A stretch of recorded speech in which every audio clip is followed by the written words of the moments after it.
नमस्कार दोस्तों, मैं विनय पाठक दिल्ली आईएएस के इस YouTube प्लेटफॉर्म में आप सभी का स्वागत करता हूं। इस कड़ी में जहां पर हम राष्ट्रीय, अंतर्राष्ट्रीय और छत्तीसगढ़ के करेंट अफेयर्स की श्रृंखला जो मंथली वाइज आपको देखने के लिए इस YouTube प्लेटफॉर्म में मिल रही है, इसी श्रृंखला की कड़ी में ही आज मैं जुलाई माह के लिए यानी 1 जुलाई से 31 जुलाई के करेंट अफेयर्स को लेकर जो राष्ट्रीय और अंतर्राष्ट्रीय मुद्दा में विशेषतः चर्चित रहें और आपके राज्य स्तरीय अथवा जो कहा जाए राज्य के बाहर यानी देश स्तर पर जो आप किसी कंपटीशन एग्ज़ाम पर बैठते हैं तो उस कंपटीशन एग्ज़ाम के लिए जो एक इम्पॉर्टेंट पहलू होता है उसको लेकर हम डिस्कस करेंगे।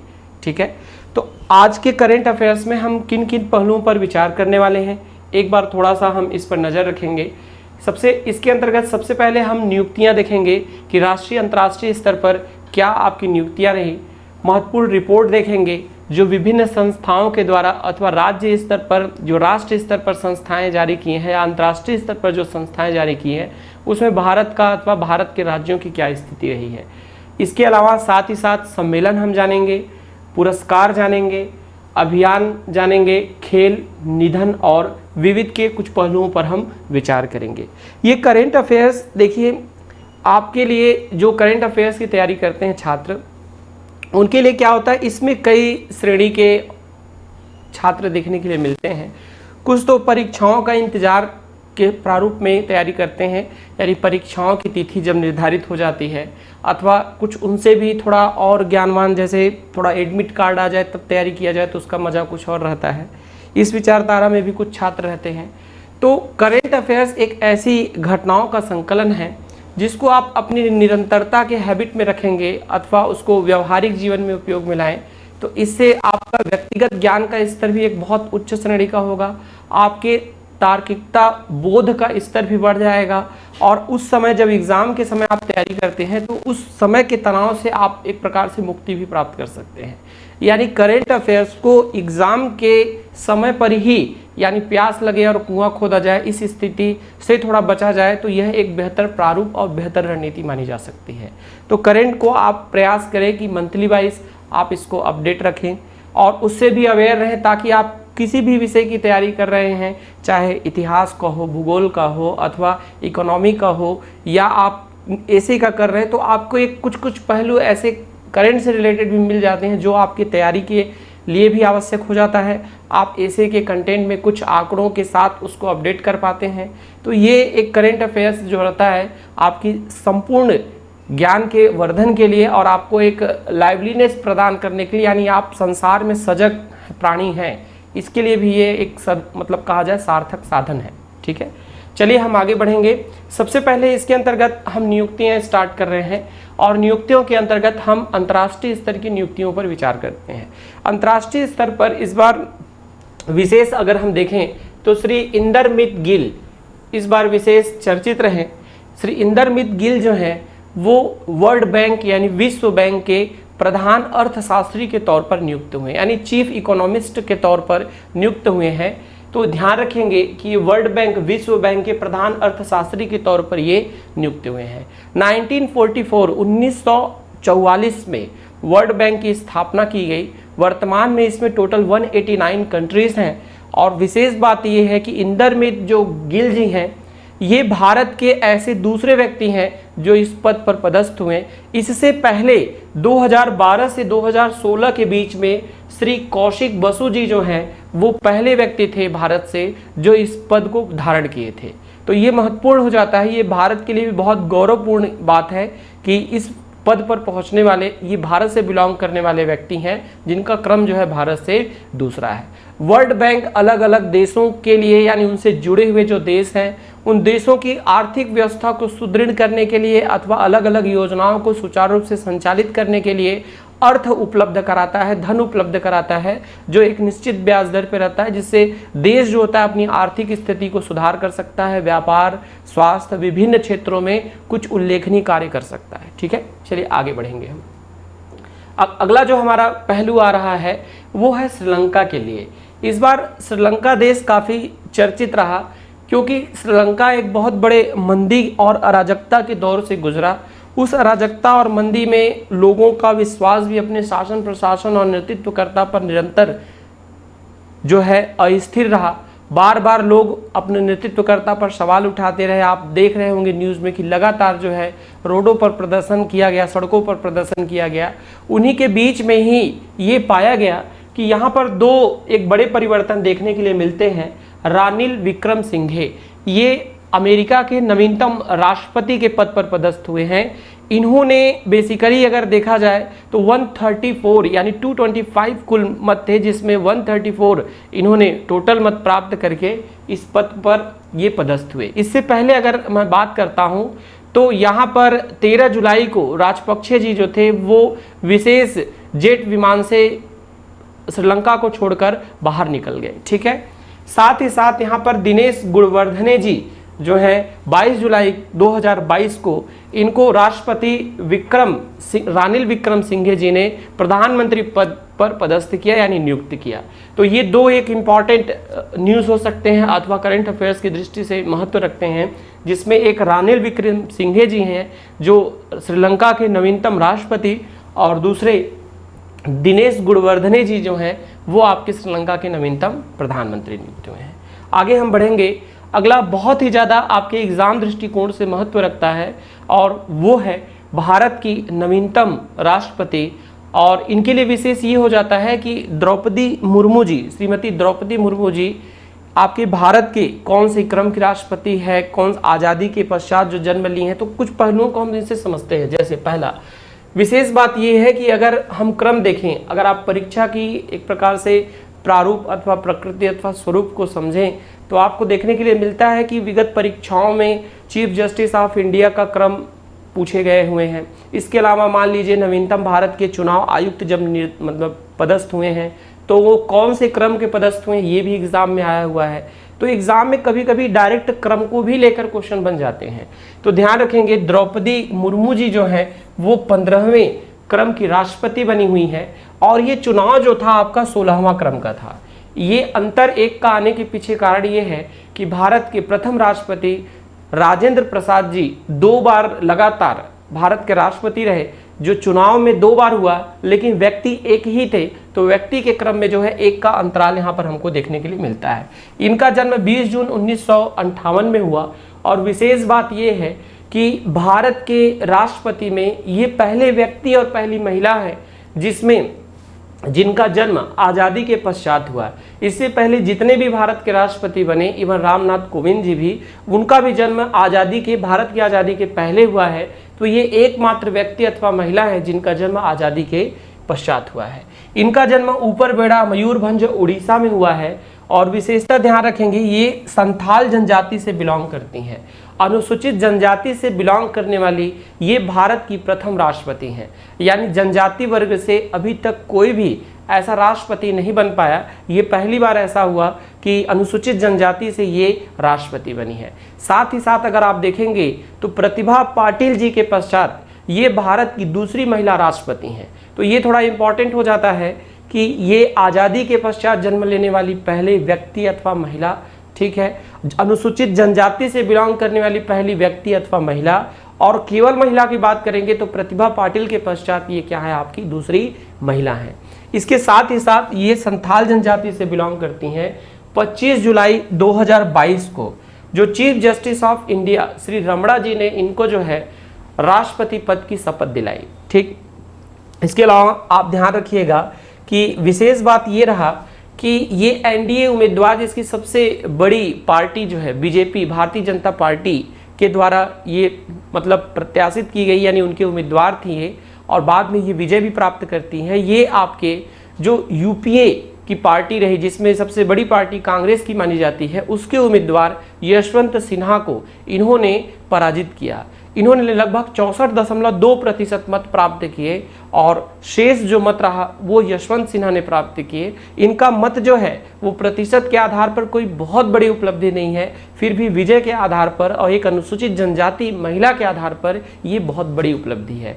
इन्होंने अपने स्पीच में, भाषण में अथवा शपथ लेने के पश्चात पहले बार संबोधन में इन्होंने इस बात को व्यक्त किया कि अनुसूचित जनजाति के विकास के लिए निरंतर प्रयासरत रहेंगी और इनका प्रयास रहेगा कि भारत की संप्रभुता, एकता, अखंडता जैसे विषयों पर कभी भी कोई हस्तक्षेप न कर पाए। ठीक है, चलिए आगे बढ़ेंगे हम।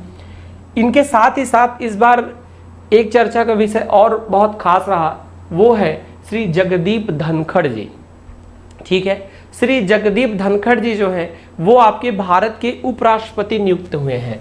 अगर इनका क्रम देखा जाए तो ये व्यक्ति के आधार पर ये 14वें क्रम के उपराष्ट्रपति हैं भारत के, और चुनाव के आधार पर देखा जाए तो ये 16वें चुनाव में निर्वाचित जो हैं आपके उपराष्ट्रपति हैं, क्योंकि बीच में 2 व्यक्ति ने मतलब उनका रिपीटेशन हुआ। तो इस बात को ध्यान रखेंगे कि जगदीप धनखड़ जो हैं 14वें क्रम के और चुनाव के आधार पर 16वें क्रम के भारत के उपराष्ट्रपति हैं। इनका जन्म 18 मई 1951 को हुआ और राजस्थान में हुआ है। विशेष बात यह है, कहाँ हुआ है? राजस्थान में। राजस्थान से बिलोंग करने वाले और उपराष्ट्रपति बनने वाले ये दूसरे व्यक्ति हैं। भैरव सिंह शेखावत के पश्चात, भैरव सिंह शेखावत जो भारत के राजस्थान से बिलोंग करने वाले प्रथम उपराष्ट्रपति पद पर पदस्थ हुए, उनके पश्चात ये दूसरे व्यक्ति हैं धनखड़ जी, जो कि राजस्थान से बिलोंग करते हैं और भारत के उपराष्ट्रपति पद को अब सुशोभित कर रहे हैं।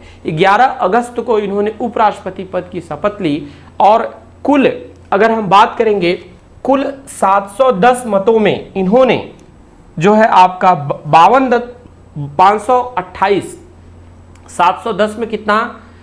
528 यानी 74.36% मत प्राप्त करके इन्होंने जो है आपका एक उम्मीदवार है जिनका नाम क्या है यहाँ पर? Margaret Alva. मार्गरेट अल्वा ये भी आपके जो हैं बीजेपी की सबसे बड़ी अलायंस पार्टी के उम्मीदवार थे आपके, कौन? जगदीप धनखड़ जी। और उन्होंने जो है किसको पराजित किया? आपका मार्गरेट अल्वा को पराजित करके भारत के 14वें उपराष्ट्रपति ये बन गए हैं। ठीक है, आगे बढ़ते हैं हम। यहाँ पर नियुक्तियों की अगर हम बात करते हैं तो नेशनल स्टॉक एक्सचेंज यानी राष्ट्रीय स्टॉक एक्सचेंज के नवीनतम प्रधान निदेशक जो हैं श्री आशीष कुमार चौहान जी बने हैं। यहाँ पर कौन बने हैं? यहाँ पर श्री आशीष कुमार चौहान जी यहाँ पर नियुक्त हुए हैं और इन्होंने 15 जुलाई 2022 से अपना कार्यभार संभाला। और विशेषता देखा जाए तो श्री विक्रम लिमये का इन्होंने क्या किया?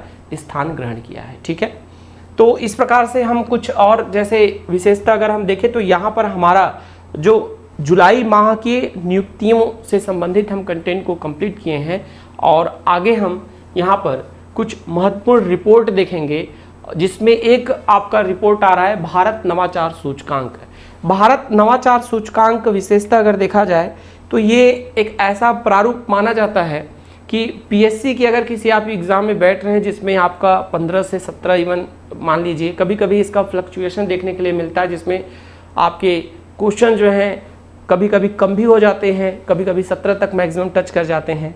तो इस प्रारूप में एक ऐसी अवधारणा साधारणतः देखी जाती है कि एक प्रश्न आपके जो है रिपोर्ट से, ठीक है, क्वेश्चन देखने के लिए मिलते हैं। रिपोर्ट में जैसा कि आप स्क्रीन में देख रहे हैं विशेषता प्राथमिकता दी जाती है कि जो राष्ट्रीय स्तर के रिपोर्ट जिसमें गरीबी, भूखमरी, कुछ नए कल्याणकारी संबंधों पर जो जारी किए हुए रिपोर्ट हैं वो ज़्यादा एग्जाम पॉइंट ऑफ व्यू से इम्पॉर्टेंट होता है। तो यहाँ पर हमको जैसे भारत नवाचार सूचकांक 2021 ये वर्ष 2021 का जारी किया गया है, लेकिन इसे जारी बेसिकली कब किया गया है? 21 जुलाई 2022 को। तो ये मतलब आधार वर्ष 2021 है, लेकिन इसे जारी जो है 2022 के 21 जुलाई को किया गया। ठीक है, इसे जारी नीति आयोग ने किया है और नवाचार सूचकांक यानी इनोवेशन इंडेक्स है, इंडिया इनोवेशन इंडेक्स में इनोवेटिव तरीके से कौन से राज्य बेहतर ग्रोथ कर रहे हैं इसके आधार पर इसको क्या किया जाता है? जारी किया जाता है। इसके अलग अलग मापदंड अथवा पैमाने निर्धारित किए हुए हैं। तो ये इस क्रम में तीसरे श्रेणी का ये एक इंडेक्स है जिसे जारी किया गया। बेसिकली अगर हम देखें तो यहाँ पर ये 3 स्तर पर जारी किया जाता है। पहला बड़े राज्य, दूसरा आपके जो बेसिकली देखे जाते हैं वो क्या रहते हैं? पर्वतीय एवं पूर्वी राज्य, और तीसरा रहता है जिसको केंद्र शासित प्रदेश व छोटे राज्य की श्रेणी में रखा जाता है। तो 3 श्रेणियों में इसे डिवाइड करके जो है यहाँ पर बनाया जाता है।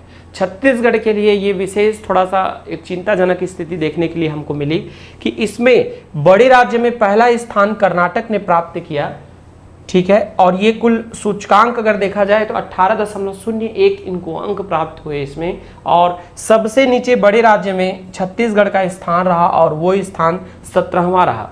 तो कई बार एग्जाम के दृष्टि से छत्तीसगढ़ के लिए भी ये इंपॉर्टेंट हो जाता है कि छत्तीसगढ़ में तो ये हालांकि उपलब्धि को लेकर ज़्यादा एग्जाम में पूछे जाते हैं, फिर भी आपको ये अपडेट रहना चाहिए कि इंडिया इनोवेशन इंडेक्स में छत्तीसगढ़ का 17वां, और बड़े राज्य की श्रेणी में ही जो है आपका कर्नाटक जो है इनोवेशन तरीके से, इनोवेटिव वे में जो है पहला स्थान रखता है। इसके अलावा अगर मैं बात करूंगा जो पूर्वोत्तर अथवा पर्वतीय राज्य है, इनमें मणिपुर ने पहला स्थान प्राप्त किया है और नागालैंड ने जो है 10वां और अंतिम स्थान प्राप्त किया है। साथ ही साथ केंद्र शासित अगर मैं प्रदेश की बात करूंगा तो इसमें चंडीगढ़ ने पहला स्थान प्राप्त किया है और लद्दाख ने सबसे अंतिम 9वां स्थान प्राप्त किया है। तो ये इसका एक रिपोर्ट है जिसमें विशेषतः आप छत्तीसगढ़ और कर्नाटक को थोड़ा सा आप ध्यान इसमें रखिएगा, ठीक है। चलिए आगे हम बढ़ेंगे इसमें। नेक्स्ट हमारा जो पॉइंट हमको देखने के लिए मिल रहा है वो है खाद्य सुरक्षा राज्य प्रदर्शन सूचकांक।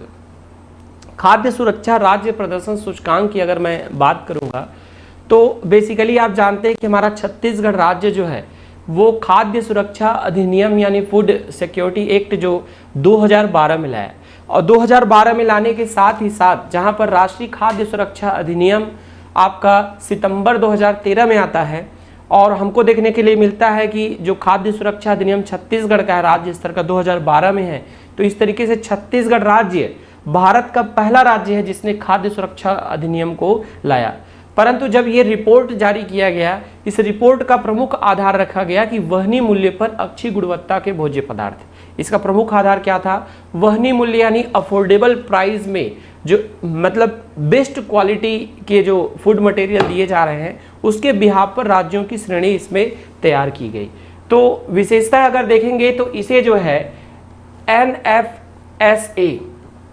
NFSA ने इसे जारी किया, और ये स्टेट रैंकिंग है एक प्रकार से राज्य स्तर की।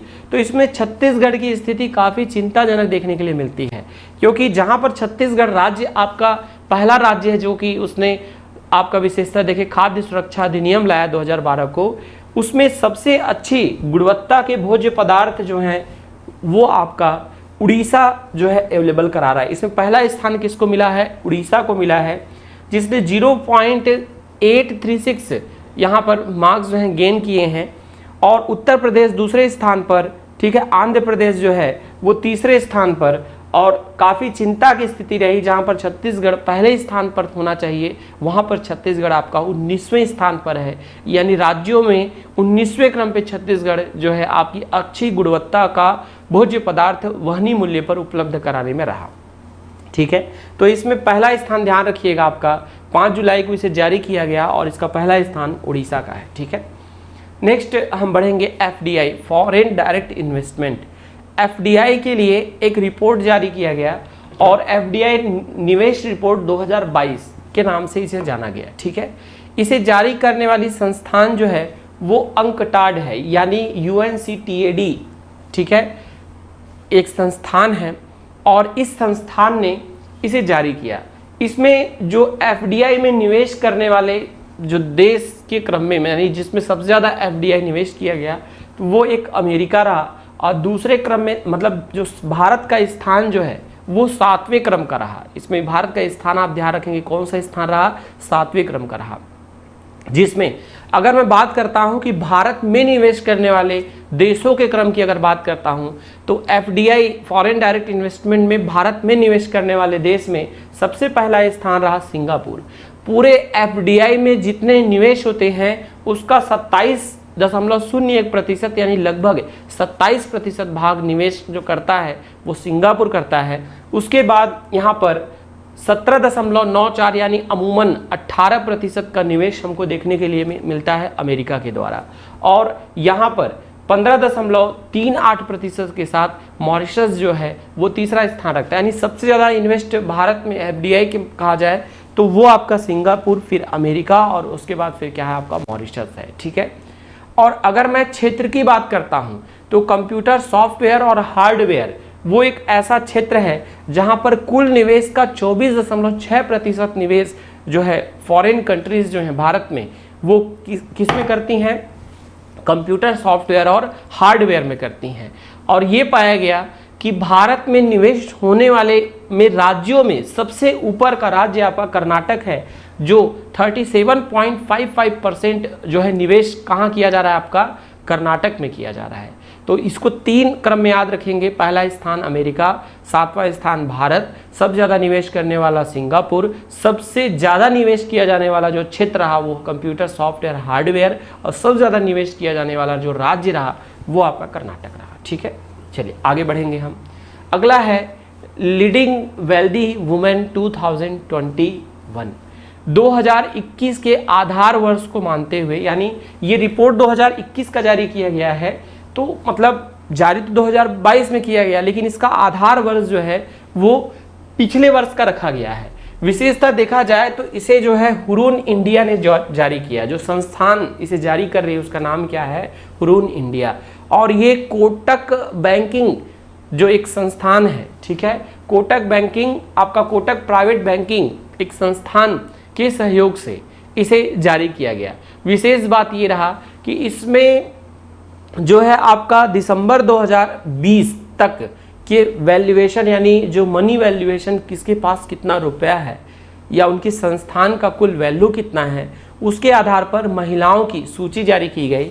और इस सूची में जो HCL टेक्नोलॉजी की जो मुख्य जो प्रबंधक हैं रोशनी नडार मल्होत्रा, जिनकी कुल संपत्ति 84,330 करोड़ रुपए है, इन्होंने इस इंडेक्स में पहला स्थान प्राप्त किया। ये भारत की सबसे अमीर जो है महिला है वर्ष 2021 के आधार पर, और ये नवीनतम रिपोर्ट माना जाएगा क्योंकि ये थोड़ा पीछे चलता है एक्चुअल में। ठीक है, दूसरे स्थान पर बात करेंगे तो नायक की संस्थान की जो संस्थापिका है फागुनी नायर, इनकी कुल संपत्ति यहाँ पर 57,520 करोड़ है, और ये भारत की जो धनवान महिला की श्रेणी में ये दूसरे क्रम में आती हैं। इसी के साथ ही साथ जो बाइकॉन इंडिया की संस्थापिका हैं, जिनका नाम बार बार आप सुनते होंगे, किरण मजुमदार शॉ, ये भारत की पावरफुल वुमन भी पहले रह चुकी हैं। तो ये किरण मजुमदार शॉ जो हैं, कुल अपनी 29,030 करोड़ की संपत्ति के साथ ये इस अंक तालिका में तीसरे स्थान पर अपना सुनिश्चित करते हैं स्थान। ठीक है, तो इसमें आप थोड़ा सा नाम याद रखिएगा रोशनी नडार का, ये थोड़ा इंपॉर्टेंट हो जाता है। ठीक है, इसके बाद जो अगला रिपोर्ट है वो भारत के लिए भी एक चिंता की स्थिति है। अगला रिपोर्ट विशेषता देखें तो वर्ल्ड पॉपुलेशन प्रोस्पेक्ट रिपोर्ट 2022 का देख रहे हैं। ठीक है, ये बेसिकली ये एक ऐसी संस्थान, इस रिपोर्ट को जो है बेसिकली अगर हम बात करेंगे तो संयुक्त राष्ट्र जनसंख्या कोष, ठीक है, यहाँ पर जो संयुक्त राष्ट्र जनसंख्या कोष है जिसको UNFPA बोलते हैं हम, इस संस्थान के द्वारा इसे विशेषतः जारी किया गया। इसमें रिपोर्ट में खास बात क्या रहा, खास बात ये रहा कि विश्व की जनसंख्या जो है वो 7,95,40,00,000 अनुमान लगाई कि विश्व में कुल जो जनसंख्या है वो 7,95,00,000 आपकी कितनी है, 40 लाख है। और जिसमें अलग अलग आयु श्रेणी में देखा गया तो ये देखा गया कि सर्वाधिक 65% लगभग जनसंख्या जो है वो 15 से 64 वर्ष की आयु के हैं। 14% जो जनसंख्या है वो 65 वर्ष से अधिक यानी वृद्धावस्था में है। 25% जो जनसंख्या है वो 14 वर्ष से कम है, यानी 14 वर्ष से कम जो है 25%, 14 से 64 वर्ष या मैं बात करूंगा 65 वर्ष के बीच में जो है उनकी जनसंख्या सबसे ज़्यादा है, कितना है, 65% है। और जो 65 वर्ष से अधिक हैं उनकी जनसंख्या यहाँ पे 14% देखी गई। ठीक है, विशेष भारत के लिए चिंता की बात ये देखी गई कि भारत की जनसंख्या 1,38,4,385 के आसपास आकलन किया गया। कितना आकलन किया गया इसमें, 1,38,4,385 के आसपास भारत की जनसंख्या का ये रिपोर्ट अनुमान लगाता है। और इसी अनुमान के साथ ही साथ ये भी अनुमान लगाया गया कि ये जो जनसंख्या है ये 2023 में भारत चीन की जनसंख्या को पार कर जाएगा। और आपको पता है सबसे ज़्यादा पॉपुलेशन वर्तमान में चीन में ही देखा जा रहा है, तो चीन की जनसंख्या को पार करके भारत वर्ष 2023 में सर्वाधिक जनसंख्या वाला देश बन जाएगा। इस रिपोर्ट के आधार पर यही इसके अनुमान और जो है आंकड़े सामने आए हैं। तो तो आप विशेषता याद रखिएगा कि 1 अरब जो है लगभग हम बात करेंगे 38 करोड़ यानी 138 करोड़ के आसपास भारत की जनसंख्या वर्तमान में आकलित की गई है। ठीक है, आगे बढ़ेंगे। अगला है वैश्विक लैंगिक अंतराल सूचकांक 2022। ये रिपोर्ट जो है वैश्विक लैंगिक अंतराल सूचकांक 2022, तो ये जो जेंडर गैप इंडेक्स 2022 है वर्ल्ड का, बेसिकली इसमें जो है आपका लिंगानुपात यानी सेक्स रेशियो के आधार पर इसको निर्धारित किया जाता है। ये अगर देखा जाए तो प्रति 1000 पुरुषों में महिलाओं की संख्या का अंतराल ही जो है वह एक लिंगांतराल अथवा हम कह सकते हैं कि ये जो आपका जेंडर गैप इंडेक्स हम मानते हैं इसको, इसे जारी करने वाली जो संस्थान है वो वर्ल्ड इकोनॉमिक फोरम यानी जो हम बात करेंगे विश्व आर्थिक मंच है। और इसमें ये इसका कुल 16वां मतलब कहा जाए इस बार का 16वां क्रम का संस्करण है, यानी ये 16 बार इस प्रकार के जो है अनुमान प्रॉस्पेक्ट जो है ये प्रस्तुत कर चुकी है। ठीक है, विशेषता देखा जाए तो इस बार कुल 146 कंट्रीज इसमें शामिल की गई, यानी इस रिपोर्ट में 146 देश शामिल किए गए, जिसमें सबसे बेहतर जो है लैंगिक समानता यानी लैंगिक असमानता यानी जो आपका जो लिंगानुपात का एक अंतराल देखा जा रहा है वो कम अंतराल आइसलैंड का देखा गया, यानी इसमें पहला स्थान जो है वो आइसलैंड ने प्राप्त किया और 146 देशों में भारत ने 135वां स्थान प्राप्त किया। कितना स्थान प्राप्त किया? 135वां। और भारत का इसमें कुल 0.629 इसमें यहाँ पे मार्क्स का गैनिंग रहा। तो विशेषतः आपके लिए जो इंपॉर्टेंस ये रखता है कौन जारी करता है, तो वर्ल्ड इकोनॉमिक फोरम। भारत का स्थान 135वां, आइसलैंड पहला, 146 कुल कंट्री, और यहाँ पर विशेष बात रखेंगे कि आइसलैंड पहले स्थान पर है। ठीक है, चलिए आगे बढ़ेंगे। कुछ अब हम सम्मेलन की बात करते हैं। ठीक है, अब तीसरे टॉपिक पर हम बढ़ रहे हैं जिसके अंतर्गत हम कुछ सम्मेलन को जानेंगे। देखिए, पहला सम्मेलन यहाँ पर लिया जा रहा है G20 शिखर सम्मेलन। ठीक है, G20 शिखर सम्मेलन के लिए पहले अगर देखा जाए तो अगर आप बात देखेंगे तो 20 देशों की एक मंच है, एक शिखर सम्मेलन आयोजित किया जा रहा है और ये प्रतिवर्ष किया जाएगा। जैसे 2022 की अभी इस वर्ष की बात करता हूँ तो ये नवंबर माह में प्रस्तावित है, लेकिन हम जो देखने वाले हैं वो 2023 के विषय में देखेंगे, क्योंकि 23 इसलिए चर्चा में है क्योंकि ये 23वां जो इसका शिखर सम्मेलन है वो भारत में आयोजन होने वाला है उसका, और इसके लिए ये चर्चा में भी करंट में और आ गया, इसलिए आया क्योंकि इसमें जो 20 देश के जो नेतृत्व करता है वो पार्टिसिपेट करते हैं, साथ ही साथ वहाँ के फॉरेन मिनिस्टर्स यानी उन कंट्रीज़ के फॉरेन मिनिस्टर यानी विदेश मंत्री इसमें पार्टिसिपेट करते हैं। इसके अलावा अगर हम देखेंगे तो यहाँ पर जो है वित्त मंत्री यानी फाइनेंस मिनिस्टर पार्टिसिपेट करते हैं, और जो वहाँ का सेंट्रल बैंक होता है, जैसे भारत का सेंट्रल बैंक आपका RBI reserve bank of India है, तो उसके जो गवर्नर होते हैं वो पार्टिसिपेट करते हैं। तो इतने लोगों के पार्टिसिपेशन में एक समन्वयकर्ता यानी कोऑर्डिनेशन पर्सन की रिक्वायरमेंट रहती है, जो उन सभी के बीच में क्या करे, कोऑर्डिनेट करे। तो उस कोऑर्डिनेशन पर्सन को शेरपा के नाम से जाना जाता है। तो ध्यान रखिएगा, इस बार श्री अमिताभ कांत जी जो कि आपके नीति आयोग के पूर्व CEO रह चुके हैं, उन्हें भारत का शेरपा यहाँ पर नियुक्त किया गया। तो विशेष यही मैं कहना चाह रहा हूँ कि ये 23वां क्रम का है जो 2023 में आयोजित होगा। ध्यान रखिएगा, किसकी बात कर रहे हैं हम, 2023 की बात कर रहे हैं। 2022 का जो है वो नवंबर 2022 में होगा। तो यहाँ पर जो है 20 देशों के प्रमुख इसमें शामिल हो रहे हैं, जिसमें पूर्व CEO किसके, नीति आयोग के श्री अमिताभ कांत जी जो हैं ये भारत की तरफ से शेरपा नियुक्त किए गए हैं पूर्णकालिक। ठीक है, आगे बढ़ेंगे। फिर दूसरा है एक संस्थान गठित हुई जिसका एक नाम है I2U2।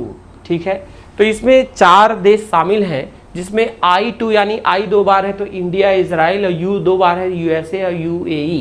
ठीक है, तो 4 कंट्रीज का एक मतलब है जिसमें भारत, इजराइल, अमेरिका एवं बात करेंगे तो क्या रहेगा, संयुक्त अरब अमीरात। ठीक है, यहाँ पर इनका पहला विशेष बात क्या रहा, पहला इनका समिट का आयोजन किया गया और ये 14 जुलाई 2022 को किया गया। ये वर्चुअल माध्यम से किया गया, यानी ऑनलाइन तरीके से इन 4 देशों के जो प्रतिनिधित्व करता रहे, आपको दिखने में भी आ रहा है, जैसे अमेरिका के जोई बाइडेन और आपके भारत के जो है नरेंद्र मोदी जी, और इसी प्रकार से अन्य 2 देशों के जो नेतृत्व करता रहे, सब ऑनलाइन माध्यम से आपस में जुड़े और जुड़ने के पश्चात 6 विषयों पर इसमें वार्ताएं की गई, जिसके अंतर्गत जल, ऊर्जा, परिवहन, अंतरिक्ष, स्वास्थ्य और खाद्य सुरक्षा जैसे मुद्दे इसमें शामिल रहे। ठीक है, और विशेष बात यह है कि इस संगठन का ये आपका क्या है, पहला सदस्य, मतलब पहला आपका समिट अथवा सम्मेलन है। ठीक है, चलिए आगे बढ़ेंगे हम। अब थोड़ा कुछ पुरस्कार को देखते हैं। ठीक है, पुरस्कार इस वक्त, मतलब अगर जुलाई माह के लिए हम बात करेंगे तो बहुत से पुरस्कार रहे, लेकिन खास जो आपके एग्जाम पॉइंट ऑफ व्यू से बनते हैं वो आपके 2 पुरस्कार विशेषता देखते हैं, जिसमें आपके 68वां Filmfare, national Filmfare पुरस्कार रहा, और एक आपका डॉक्टर राजेंद्र प्रसाद उत्कृष्टता सम्मान रहा। तो यहाँ पर ध्यान रखेंगे, पहला पुरस्कार हम देख रहे हैं डॉक्टर राजेंद्र प्रसाद एकेडमिक उत्कृष्टता पुरस्कार। तो आपको पता है कि भारत के प्रथम राष्ट्रपति, ठीक है, डॉक्टर राजेंद्र प्रसाद के नाम पर जो लोक सेवा में, किस क्षेत्र की मैं बात कर रहा हूं, ध्यान रखेंगे, लोक प्रशासन में, लोक प्रशासन क्षेत्र में जो उत्कृष्ट कार्य करेंगे प्रतिवर्ष, उनको जो है आपका डॉक्टर राजेंद्र प्रसाद यहाँ पर एकेडमिक उत्कृष्ट पुरस्कार प्रदान किया जाएगा। ठीक है, यह निर्णय विशेषता अगर मैं बात करूंगा तो केंद्रीय विज्ञान प्रौद्योगिकी राज्य मंत्री श्री जितेंद्र सिंह के द्वारा इस निर्णय को यहाँ पर लिया गया, और ये नवीनतम पुरस्कार जो है, इस पुरस्कार की अब से ये भारत स्तर पर जो प्रशासनिक सेवा में उत्कृष्ट कार्य करेंगे उनको ये पुरस्कार दिया जाएगा।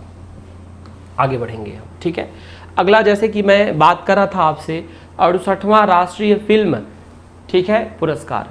तो राष्ट्रीय फिल्म पुरस्कार बेसिकली अगर मैं बात करता हूँ तो इसे अगर हम देखेंगे तो 2022 में, अभी हाल ही में जुलाई में इसे घोषित किया गया है। ठीक है, ये वर्ष 2020 में राज्य के अलग अलग जो फिल्में रहीं या राष्ट्रीय स्तर की फिल्में रहीं, अलग अलग भाषाओं की फिल्में रहीं, अलग अलग श्रेणियों में, कुछ सामाजिक मुद्दों में, कुछ मनोरंजन के मुद्दों में, ठीक है, और इसमें कुछ विशेष काम करने वाले एक्टर, सहायक एक्टर, सिंगर, सहायक सिंगर, पार्श्व गायिका, इस टाइप से अलग अलग पैमाने पर जो है ये पुरस्कार को घोषणा किया गया। इसका आधार वर्ष जो है वो 2020 है। इस बात को ध्यान रखेंगे कि ये वर्ष 2020 में अच्छा परफॉर्म करने वाले व्यक्ति अथवा फिल्म अथवा संस्था अथवा राज्य के नाम पर इस पुरस्कार को दिया गया, मतलब घोषणा की गई, लेकिन इसको किया गया है घोषणा कब, 2022 में। इसका आधार वर्ष क्या है, 2020। विशेष बात ये रहता है कि कई बार इसका क्रम भी इंपॉर्टेंट हो जाता है कि कौन से क्रम का है, इसको ध्यान रखिएगा। तो ये कौन से क्रम का है, आपका 68th क्रम का है, यानी 68वें क्रम का है। इसमें अगर हम देखेंगे तो जो बेस्ट फीचर फिल्म रहा वो रहा सुरारई पोट्रू। ये तमिल की एक मूवी है सुरारई पोट्रू। इस सुरारई पोट्रू के जो अभिनेता रहे सूर्या, उनको जो है यहाँ पर बेस्ट एक्टर का भी अवार्ड दिया गया है। इस बात को ध्यान रखेंगे कि 2 मूवी और दोनों के एक्टर को बेस्ट एक्टर का अवार्ड मिला है। तो बेस्ट फीचर जो मूवी रही वो क्या रहा, आपका सुराराई पोट्रू। ये तमिल मूवी है और इनके एक्टर को सर्वश्रेष्ठ अभिनेता प्रदान किया गया सूर्या। सूर्या विशेषता देखा जाए तो जो सामाजिक मुद्दे रहते हैं उन पर एक मतलब मूवी को लेकर बहुत ही ज़्यादा ये ख्याति प्राप्त एक्टर हैं साउथ इंडियन। अगर मैं सबसे ज़्यादा मनोरंजन की अगर बात कर रहा हूँ, मनोरंजन फिल्म में, तो मनोरंजन फिल्म 2020 की Tanhaji the unsung warrior movie रहा। तानाजी अनसंग वॉरियर अगर बात करता हूँ तो मराठाओं के शासनकाल के समय पर जो अंग्रेज़ों और बात करूँगा मराठा और बेसिकली मुग़ल, मराठा और मुग़ल के बीच में जो एक विशेष एक क्षेत्र के प्रतिनिधित्व रहे तान्हाजी, उन पर फिल्माया गया मूवी है। और तान्हाजी के किरदार में हमको अजय देवगन दिखते हैं, तो उसमें बहुत अच्छा एक्टिंग के कारण अजय देवगन जी को यहाँ पर क्या है, बेस्ट एक्टर का भी अवार्ड यहाँ पर प्रदान किया गया है। इसके अलावा सामाजिक मुद्दों पर फ्यूनरल मूवी जो मराठी मूवी है उसको बेस्ट सामाजिक यानी सोशल इशू पर आधारित बेस्ट मूवी का अवार्ड मिला है।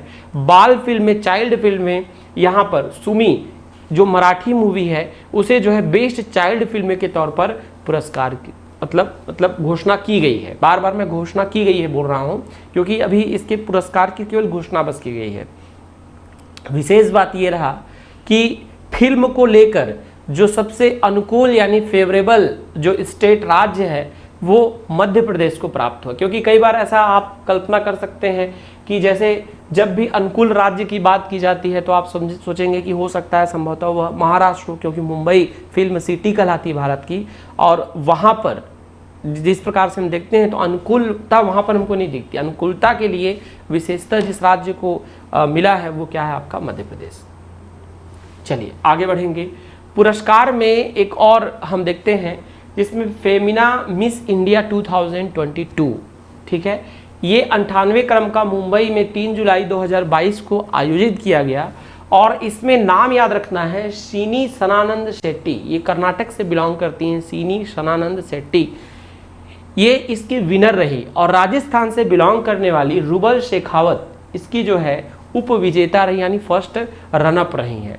तो केवल बस आप नाम बस याद रखिएगा, इसका क्रम, स्थान और डेट उतना महत्व नहीं रखता, फिर भी जानकारी के लिए यहाँ पर मैंने दिया हुआ है। तो सीनी सदानंद शेट्टी जो हैं वो यहाँ पर याद रखिएगा फेमिना मिस इंडिया 2022 यहाँ पर बनी है।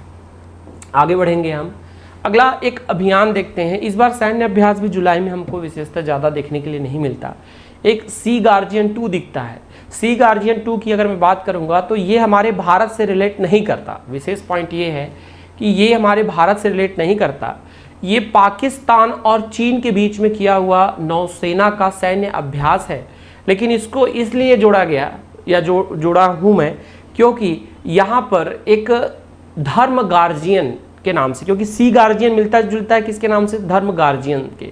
तो धर्म गार्जियन जो एक नौसेना सैन्य अभ्यास है वो भारत और जापान के बीच में फरवरी और मार्च के बीच में, यानी 27 फरवरी से 10 मार्च के बीच में यहाँ पर धर्म गार्जियन जो भारत जापान के बीच में आयोजित किया गया। तो कभी भी एग्जाम में ऐसा क्वेश्चन बने धर्म गार्जियन तो उसका संबंध भारत और जापान से है, लेकिन अगर मैं सी गार्जियन का उपयोग करूंगा तो याद रखिएगा इसका संबंध पाकिस्तान और चीन से है। तो आपके एग्जाम में ये पूछ सकता है धर्म गार्जियन, ठीक है। आगे हम बढ़ेंगे। अगला है एशियाई खेल 2023, ठीक है। एशियाई खेल 2023 बहुत ही ज़्यादा इस बार चर्चा का विषय रहा और कॉमनवेल्थ गेम और एशियाई खेल की अगर मैं बात करता हूँ, ठीक है, तो आप ध्यान रखिएगा कि ये अभी हुआ नहीं है, प्रस्तावित है। तो यहाँ से क्वेश्चन आपके एग्जाम में जब भी बैठेंगे आप एग्जाम में आपको 1-2 क्वेश्चन देखने के लिए मिल सकता है। तो अभी जैसे जैसे इसके डाटा हमको अपडेट होते जाएंगे हम आपको इसके अपडेशन में देते जाएंगे। ध्यान रखिएगा एशियाई खेल 2023 जो है इस बार 19वें क्रम का होगा। ये बेसिकली यहाँ पर अगर देखें तो 2022 में ही इसको होना था। 2022 में यह 10 से 25 सितंबर में चीन के होंगझोउ सिटी में प्रस्तावित था, परंतु ये वहाँ पर 2022 में कोविड के चलते नहीं हो पाया, इसको पोस्टपोन कर दिया गया और इसे जो है 23 सितंबर से 8 अक्टूबर 2023 को कर दिया गया है। और ये पहले से ही जहाँ प्रस्तावित है होंगझोउ जो सिटी है जहाँ कहाँ पड़ता है चीन में, वहाँ पर ये आयोजित किया जाएगा। आगे बढ़ेंगे हम। ये बहुत इंपॉर्टेंट कुछ खेल है जहाँ से आपके क्वेश्चन देखने के लिए मिलेंगे ही, तो इसको थोड़ा सा आप ऊर्जा पूर्वक और ध्यान से देखेंगे। विश्व एथलेटिक्स चैंपियनशिप 2022, विश्व एथलेटिक्स चैंपियनशिप 2022 की अगर हम बात करते हैं तो ये 18वां क्रम का है और यहाँ पर ध्यान रखेंगे कि यूजीन ओरेगन अमेरिका में इसका आयोजन हुआ है। इसका आयोजन 15 से 24 जुलाई 2022 को हुआ है और इसमें पहला स्थान जो है अमेरिका ने प्राप्त किया। अमेरिका ने कुल 33 पदक 33 यहाँ पर जो है मेडल जीते हुए हैं, ठीक है। इस 33 पदक में याद रखेंगे 13 स्वर्ण, 9 रजत और 11 कांस्य पदक है। तो यहाँ पर 18वां क्रम का आयोजन अमेरिका में हुआ है यूजिन में, ठीक है। 19वें क्रम का आयोजन जो है 2023 को बुडापेस्ट हंगरी में होगा और 20वें क्रम का आयोजन टोक्यो जापान में 2025 को होगा। विशेष बात ये रहा कि यूक्रेन में रूस के हमला करने के कारण रूस और बेलारूस के खिलाड़ियों पर इस बार यहाँ के लिए प्रतिबंध लगा दिया गया, ठीक है। और इससे भी ज़्यादा जो इम्पोर्टेंट हो जाता है वो है नीरज चोपड़ा की उपलब्धि। भारत में ये पहली बार हुआ है कि इस प्रकार से विश्व एथलेटिक्स चैंपियनशिप में किसी ने रजत पदक जीता है। इससे पहले एक अंजुम, यहाँ पर हम बात करेंगे तो अंजू बेबी जॉर्ज जो है एक खिलाड़ी रहे, ठीक है, अंजू बेबी जॉर्ज, ठीक है, जिन्होंने यहाँ पर कांस्य पदक जीता हुआ था, ठीक है। कब जीता था? 2003 में पेरिस में उस समय आयोजित हुआ था विश्व एथलेटिक्स चैंपियनशिप 2003 में, जिसमें अंजू बेबी जॉर्ज ने क्या काम किया था, यहाँ पर कांस्य पदक जीता था। लेकिन ये दूसरे पुरुष है जो आपके कौन है? नीरज चोपड़ा। नीरज चोपड़ा भारत से दूसरे व्यक्ति, दूसरे एथलेटिक हैं जो कि यहाँ पर पदक जीत रहे हैं, लेकिन रजत पदक जीतने वाले ये पहले व्यक्ति हैं। इन्होंने कुल 88.13 मीटर का भाला फेंका और भाला फेंकने के पश्चात, ठीक है, इनको इसमें क्या प्रदान किया गया? रजत पदक यहाँ पर इनको प्रदान किया गया है, ठीक है। चलिए आगे बढ़ेंगे हम। नेक्स्ट है विंबलडन टेनिस 2022। ये काफ़ी चर्चा का विषय रहता है। इस बार जो है आपका लंदन में 27 जून 2022 को ये आयोजित हुआ है और इसमें आप ध्यान रखेंगे कि नोवाक जोकोविच, जो कि कई बार कंट्री भी पूछता है इनका, ये सर्बिया के खिलाड़ी है नोवाक जोकोविच, ठीक है। तो नोवाक जोकोविच ने पुरुष एकल में विजय प्राप्त किया। इसी प्रकार से कजाकिस्तान की जो खिलाड़ी रही एलेना रिबाकिना, इन्होंने महिला एकल में विजय प्राप्त किया। साथ ही साथ मैथ्यू एब्डेन व मैक्स पुरसेल, ये दोनों ऑस्ट्रेलिया के खिलाड़ी हैं, इन्होंने पुरुष युगल में विजय प्राप्त किया। महिला युगल की बात करेंगे तो बारबोरा क्रेजसिकोवा और कैटरीन सिनियाकोवा, ये दोनों आपके चेक रिपब्लिक की महिला खिलाड़ी हैं जिन्होंने महिला युगल में जीत प्राप्त की। और अगर मैं मिश्रित युगल की बात करूंगा तो नील स्कुप्स्की और डेसिरा, नील स्कुप्स्की जो हैं वो आपकी ब्रिटेन की प्लेयर हैं, ठीक है, और साथ ही साथ डेसिरा यहाँ पर अमेरिका के प्लेयर हैं। तो ये दोनों मिलकर मिश्रित युगल में क्या करते हैं? जीत प्राप्त करते हैं। विशेष बात आपके एग्जाम पॉइंट ऑफ व्यू से अगर देखा जाए तो एग्जाम पॉइंट ऑफ व्यू से यहाँ पर नोवाक जोकोविच का इम्पॉर्टेंट हो जाता है, जो कि सर्बिया के प्लेयर हैं और इन्होंने पुरुष एकल, ठीक है, और लंदन में आयोजित जो आपका विंबलडन खेल है उसमें इन्होंने जीत हासिल की, ठीक है। आगे बढ़ते हैं फिर हम, ठीक। खेल में अगला जो है पड़ाव हमारा है hall of fame tennis 2022। Hall of fame tennis 2022 10 से 17 जुलाई 2022 को आयोजित हुआ। ये न्यूपोर्ट रोडे आइलैंड अमेरिका में इसका आयोजन हुआ। और याद रखेंगे कि अमेरिका के ही प्लेयर मैक्सिम क्रेसी ने कजाकिस्तान के एक प्लेयर हैं जिनका नाम है अलेक्जेंडर बुब्लिक, इनको पराजित करके यहाँ पर इन्होंने विजय प्राप्त की है, ठीक है। चलिए आगे बढ़ेंगे फिर हम। ये इंपॉर्टेंट है आपका राष्ट्रमंडल खेल 2022। राष्ट्रमंडल खेल ये बहुत इंपॉर्टेंट हो जाता है, यानी आप जब भी एग्जाम में जाएंगे यहाँ से क्वेश्चन देखने के लिए मिलेंगे। अगर मैं बात करता हूँ तो ये आपका 28 जुलाई से 8 अगस्त तक के इसमें कंटेंट है। तो नो डाउट इसके अंदर खिलाड़ियों का क्या प्रदर्शन रहा, पीवी सिंधु का क्या रहा या अलग अलग, तो उसको हम अगले अपने सीरीज में देखेंगे, क्योंकि इसके कंटेंट अगस्त में भी कुछ आ रहे हैं। बट जो बहुत ही ज़्यादा इंपॉर्टेंट हो जाता है इसको हम यहाँ पर कवर करते हैं। पहला चीज़ कि इसका आयोजन जो है बर्मिंघम इंग्लैंड में हुआ है। कहाँ आयोजन हुआ है इसका? बर्मिंघम इंग्लैंड में। आयोजन 28 जुलाई से 8 अगस्त 2022 को हुआ और ये आपका 22वां क्रम है, यानी राष्ट्रमंडल जो आपका खेल है, इस राष्ट्रमंडल खेल का ये कौन सा क्रम है? 22वां। इसमें पेरी द बुल, इसमें क्या रहा? एक शुभंकर रहा। और गेम फॉर ऑल इसका एक क्या रहा? थीम रहा, यानी आदर्श वाक्य है गेम फॉर ऑल, और पेरी द बुल इसका क्या रहा? शुभंकर रहा, ठीक है। साथ ही साथ ध्यान रखेंगे इसमें 20 खेलों में कुल 280 प्रतिस्पर्धाओं का आयोजन हुआ, यानी टोटल 20 जो गेम्स रहे और उसमें विशेषता अगर देखेंगे तो उसमें 280, ठीक है, 280 जो आपके प्लेयर्स मतलब कंपटीशन का यहाँ पर क्या किया गया? आयोजन किया गया। विशेष बात जो ज़्यादा इंपॉर्टेंट हो जाता है वो ये है कि इसमें अचीवमेंट्स में अगर देखें तो ऑस्ट्रेलिया, ठीक है, ऑस्ट्रेलिया इसमें पहले स्थान पे रहा जिसने कुल 178 मेडल प्राप्त किया है।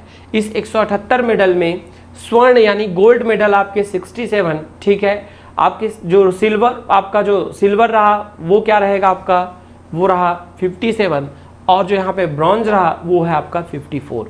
इसी के साथ 176 मेडल प्राप्त कर इंग्लैंड दूसरे स्थान पर, 92 मेडल प्राप्त कर कनाडा तीसरे स्थान पर, और विशेष आपको जानना है कि भारत यहाँ पर जो है चौथे स्थान पर रहा। यानी जो आपका राष्ट्रमंडल खेल रहा उसमें भारत की पोजीशन जो है वो क्या है, आपका चौथा स्थान है। भारत ने कुल यहाँ पर 61 मेडल्स जीते हुए हैं, 61। इस 61 मेडल में विशेष बात ये रहा कि इसमें 22 गोल्ड मेडल, 16 रजत मेडल और आपके 23 कांस्य जो पदक जो हैं वो शामिल रहे, ठीक है। इसमें गोल्ड मेडल या खिलाड़ियों का क्या प्रदर्शन रहा, इसको हम अगले वीडियो में, चूंकि मैं रिपीट किया कि इसके कंटेंट अगस्त में आ रहे हैं, तो हम अगले वीडियो में इसको हम कवर करेंगे, ठीक है। चलिए आगे बढ़ रहे हैं। फिर अब हम थोड़ा कुछ क्षति देखते हैं कि इस बार अंतर्राष्ट्रीय राष्ट्रीय स्तर पर विशेषतः बहुत क्षतियाँ हुई, लेकिन विशेषतः 3 क्षतियाँ जो है चर्चे के विषय में रहा, ठीक है। सबसे पहला अंतर्राष्ट्रीय स्तर की अगर हम बात करें तो शिंजो आबे जो है जापान के पूर्व प्रधानमंत्री रहे, और शिंजो आबे को विशेषतः अगर हम देखें तो 9 जुलाई को जापान के नारा शहर में एक पार्टी के प्रमोशन के दौरान स्पीच देते हुए गोली मारकर हत्या कर दी गई। शिंजो आबे जो जापान देश है, उस जापान देश के ऐसे प्रधानमंत्री रहे जिनका कार्यकाल सभी प्रधानमंत्री में सबसे बड़ा रहा। 2000 ये विशेषता अगर देखें तो 2006-7 के अलावा जो है ये 2000 सबसे लंबा कार्यकाल 2012 से 2020 के बीच में ये लगातार जापान के प्रधानमंत्री पद को सुशोभित किए। इनके द्वारा भारत के साथ जापान का संबंध बहुत ही मैत्रीपूर्ण संबंध देखने के लिए मिला।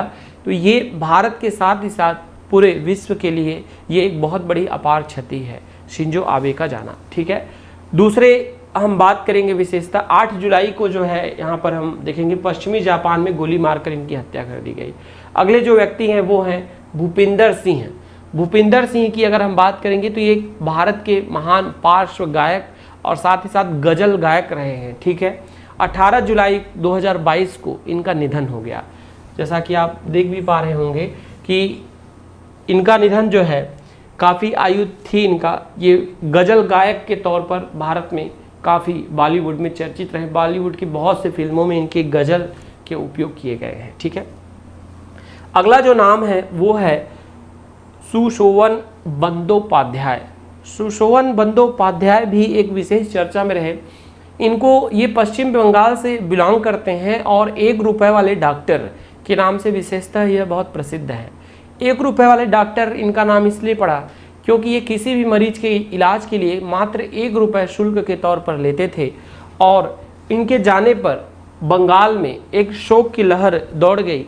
इनके समाज सेवा को ध्यान में रखते हुए भारत सरकार ने इन्हें पद्मश्री से सम्मानित किया था।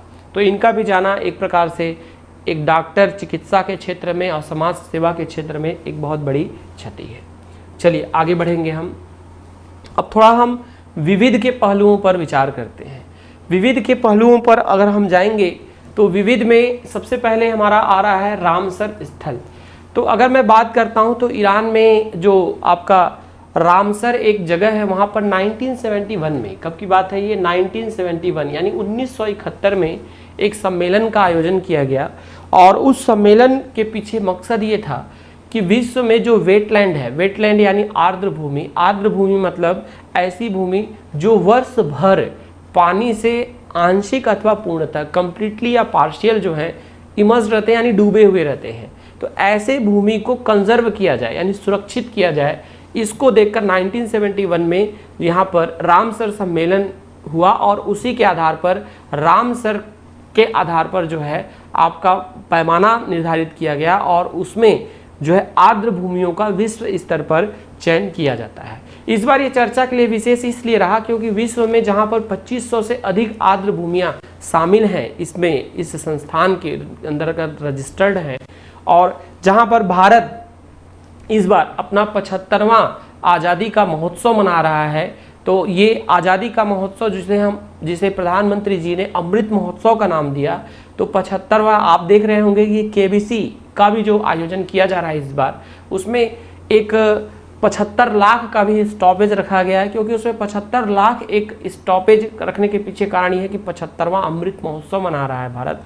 और उसमें एक उपलब्धि हमको देखने के लिए मिलती है कि भारत में कुल आर्द्र भूमि की संख्या जो है वो 75 यहाँ पर हो गई है। ठीक है, वर्ष 2022 में ही केवल यहाँ पर विशेषता अगर बात करें तो 28 स्थलों को शामिल कर लिया गया, यानी इस वर्ष टोटल अगर हम इससे पहले जुलाई की अपडेशन में देखें तो 54 स्थल शामिल थे, लेकिन अगस्त के अपडेट के साथ मैं आपको बता रहा हूं तो 15 अगस्त तक इसके अंतर्गत जो है कुल 75 स्थल शामिल हो चुके हैं।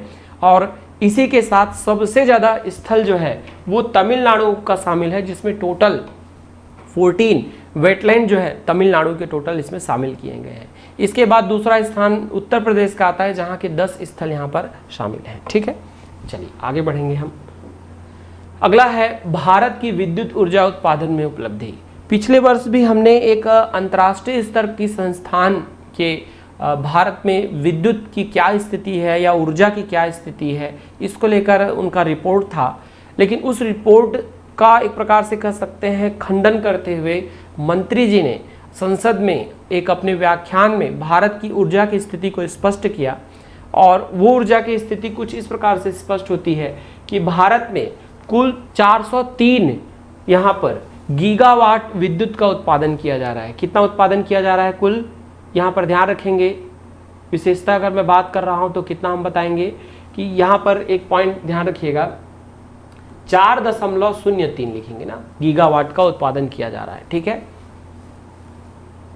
ठीक, चलिए आगे बढ़ेंगे। फिर इसमें पहला स्थान जो है विद्युत उत्पादन में अमेरिका का है, दूसरा स्थान चीन का है, और इसी के साथ भारत जो है यहाँ पर तीसरे स्थान, यानी वर्ल्ड में भारत विद्युत उत्पादन की दृष्टि से कौन सा स्थान रखता है, तीसरा स्थान रखता है। पहला अमेरिका, दूसरा चीन, उसके बाद भारत आता है। अगर स्थिति की बात करें तो यहाँ पर हम अलग अलग श्रेणियों में देखें, जीवाश्म ईंधन, यानी हम एक प्रकार से जीवाश्म ईंधन की बात करेंगे तो 2.3 गीगावाट, यानी कुल विद्युत उत्पादन का 58.5% जो ऊर्जा उत्पादन किया जा रहा है वो कहाँ से किया जा रहा है जीवाश्म ईंधन। और उस जीवाश्म ईंधन में भी अगर बात करेंगे, यानी आप देखिए 2.3 और यहाँ पर 2.04 गीगावाट का उत्पादन, यानी कुल विद्युत में 50.4% का उत्पादन तो केवल कोयला, यानी हम कहेंगे कोल से किया जा रहा है, यानी ये तापीय ऊर्जा है। ठीक है, ठीक, थर्मल एनर्जी है। नवीनीकरणीय यानी रिन्यूएबल एनर्जी की अगर हम बात करते हैं, क्योंकि ये तो नॉन रिन्यूएबल एनर्जी है, अब रिन्यूएबल एनर्जी की बात करेंगे तो यहाँ पर याद रखेंगे 1.67 गीगावाट का उत्पादन, यानी 41.5% का उत्पादन जो है इसके बचने के बाद जो किया जा रहा है वो किससे किया जा रहा है, नवीनीकरणीय से किया जा रहा है। ठीक है, इसके अंतर्गत जल 11.6, पवन सौर ऊर्जा जो है 28.3 और नाभिकीय ऊर्जा 1.7, यानी सबसे ज़्यादा जो एनर्जी दिखती है वो किसकी दिखती है, पवन और सौर ऊर्जा या इससे जुड़े हुए जो एनर्जी के सोर्स हैं, जल ऊर्जा, उनसे संबंधित हमको देखने के लिए मिलता है। ठीक है, चलिए इसके बाद यहाँ पर हमारा करंट अफेयर्स जो जुलाई के माह के लिए करंट अफेयर्स था वो कंप्लीट होता है। ये श्रृंखला लगातार इसी प्रकार से जारी रहेगी ताकि आप लगातार इस करंट अफेयर्स की श्रृंखला का आप लाभ लेते रहें। प्रयास करते हैं कि इसे और थोड़ा जल्दी लाया जाए ताकि आपके लिए जुलाई जो माह रहे उसके समाप्त होते ही आपको करंट जो है तुरंत अवेलेबल हो जाए। ठीक है, तो चलिए इन्हीं सब बातों के साथ फिर मैं आपसे अगले वीडियो में फिर किसी अन्य टॉपिक या अन्य पहलुओं के साथ जुड़ूंगा। धन्यवाद दोस्तों।